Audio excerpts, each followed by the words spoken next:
ঘোষণা মহাজন যে মহাজনী পদাবলী লিখেছেন তিনি বলছেন শ্রী গৌরাঙ্গের দুটি পদ যার ধন সম্পদ, অর্থাৎ গৌর হয়ে যুগল চরণকে যে জন ধন সম্পদ মনে করতে পারে সে জানে ভক্তি রসস্বাদ।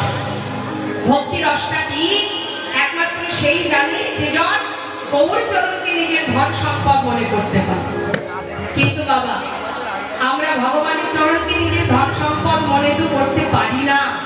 আমরা মনে করি ধন সম্পদ মানে এই জগতে যা আছে, টাকা পয়সা বাড়ি গাড়ি বিষয় সম্পদ, তাই না? যার পিছনে আমাদের স্বামীর কৃষ্ণ ভজনের জন্ম পেয়েও যার পিছনে ছুটতে ছুটতে কৃষ্ণ বলার সময়টুকু নষ্ট হয়ে যাচ্ছে, তার নাম করার সময় নেই, তার সেবা দেওয়ার সময় নেই। কেন না এই অর্থের পিছনে ছুটতে গিয়ে টাকা পয়সা ধন ঐশ্বর্যের যে মালিক হয় গর্ব করে তার মা বাবা বলে দেখো আমার ছেলেটা মানুষের মতো মানুষ হয়েছে।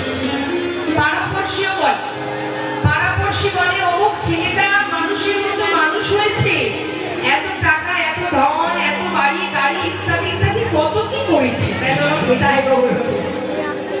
তাহলে সে মানুষের মতো মানুষ যেজন অর্থে ধনী হতে পারে।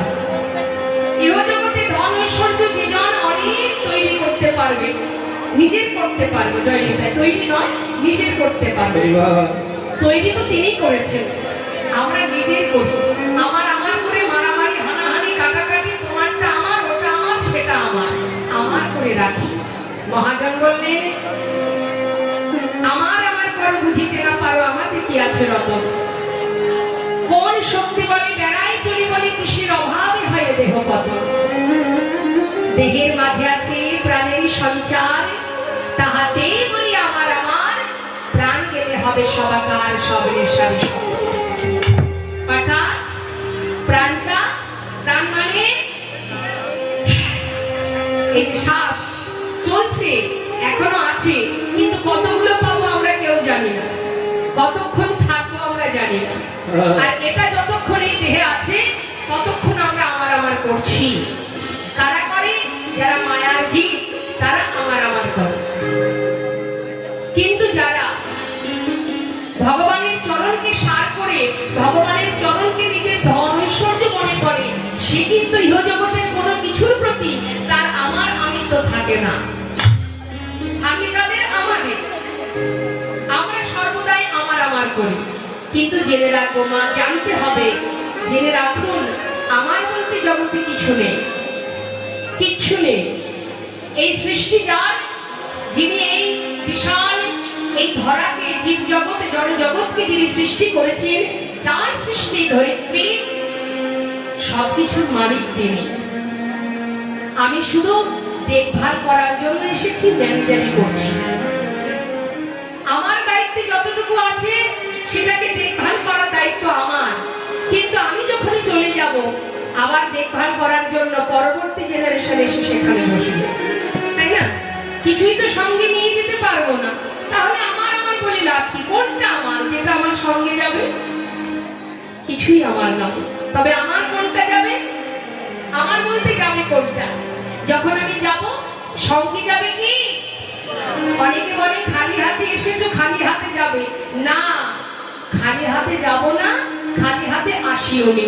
আসার সময় জীবনে যে কর্ম আগে করেছি সেই অনুযায়ী যে ফল আমি পেয়েছিলাম সেই ফলের বোঝাটা ঘাড়ে করে এনেছি। আবার যখন যাব তখন যেমন কর্ম করছি কর্ম অনুযায়ী ফলটাকে সাথে করে নিয়ে যাব।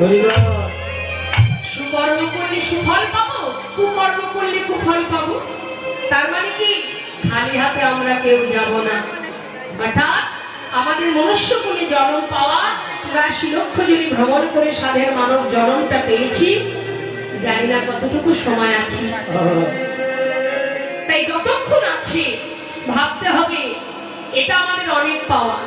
যতক্ষণ আছে দেখতেই তো পাচ্ছেন বর্তমানে কখন কিভাবে কোথায় মারা যাচ্ছে মানুষ।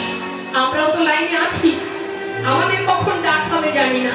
তাহলে আমাদের মাথায় রাখতে হবে পেয়েছি কৃষ্ণ ভজনের সাধের মানব জনম, ৮৪ লক্ষ যদি ভ্রমণ করে পাবে এই সুন্দর দেহটা।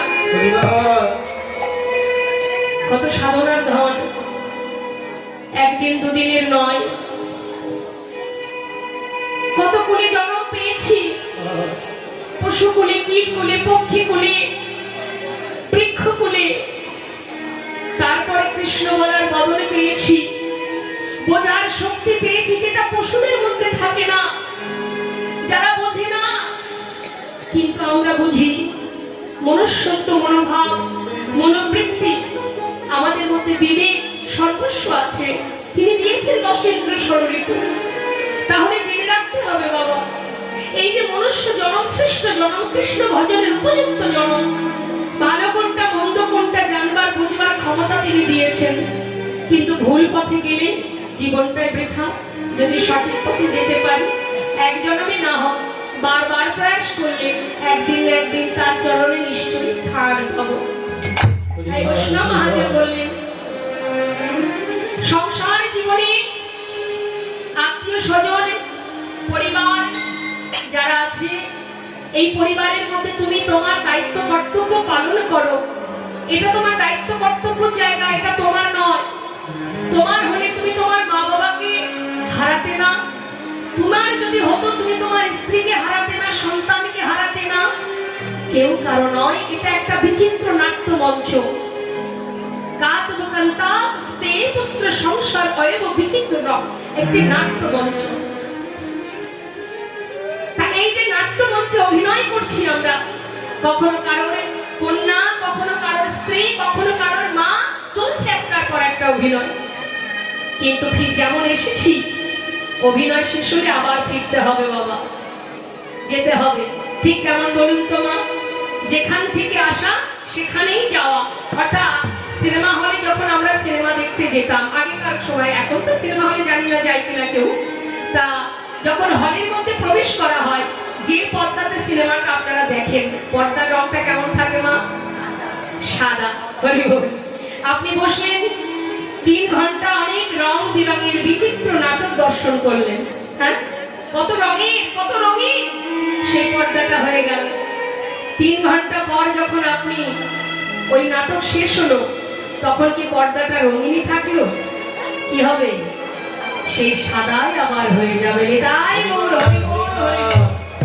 তাহলে জীবনটা, সংসার জীবনটা একটা নাট্যমঞ্চের বিচিত্র অভিনয়।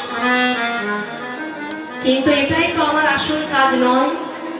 কৃষ্ণ ভজিবার তরে সংসারে আইনো, মিছে মায়ায় বদ্ধ হয়ে বৃক্ষশন হই।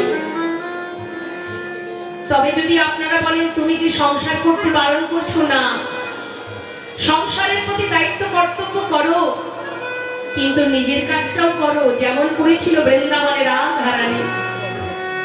আয়ানের ঘরণী, শাশুড়ি ননদিনীর ঘরের কর্ম করা, রন্ধন করা সবই করতেন, কিন্তু তার মনটা থাকতো কোথায়? গোবিন্দের কাছে। তুমিও কর্ম করো, তোমার সন্তানের প্রতি কর্তব্য পালন করো, অর্থ উপার্জন করো, তাদের ভবিষ্যৎ করো। এটা তোমার দায়িত্ব আর কর্তব্য। এর মধ্যে যদি তুমি একবার ডুবে যাও, মায়া তোমাকে ততক্ষণ ভালোবাসবে যতক্ষণ তুমি মায়াকে দিতে পারবে। যেদিন